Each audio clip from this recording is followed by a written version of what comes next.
পরে আপনি ঝড় লাগান না সবাই গেল সমস্যা নেই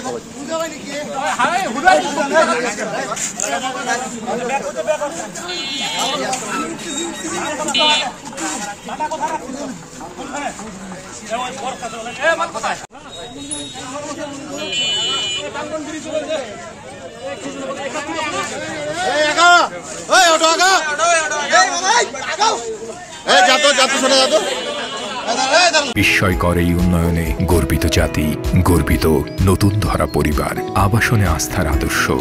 নতুন ধরা, নতুন প্রজন্মের নতুন পৃথিবী।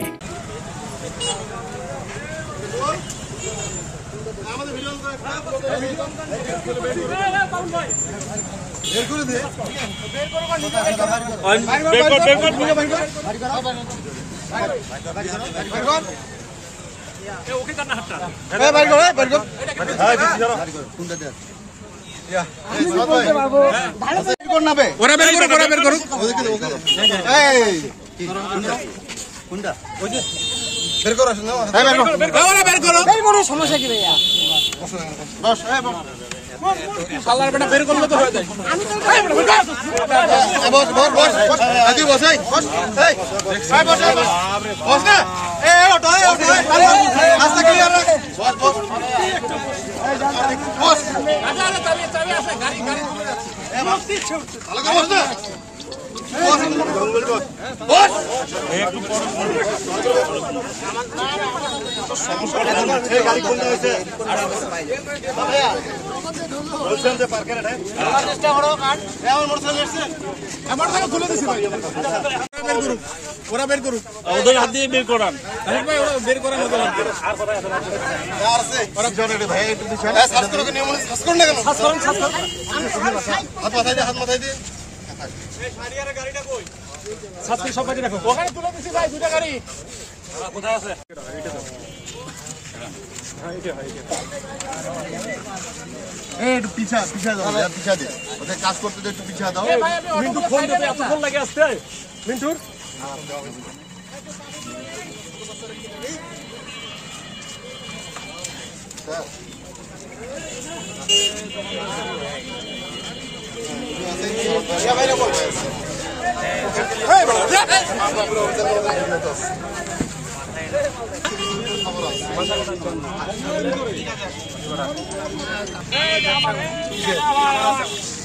খামার আছে তোমার নাম তোমার নামটা একবার ধরে বলো তো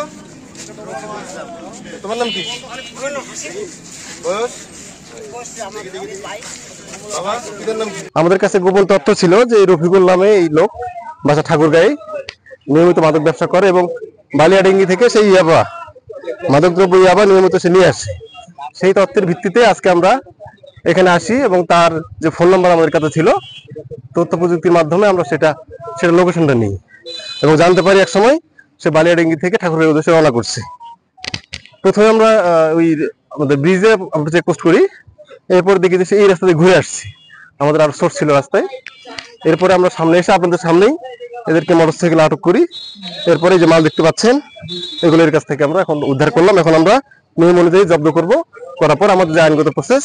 সেটা আমরা কমপ্লিট করবো।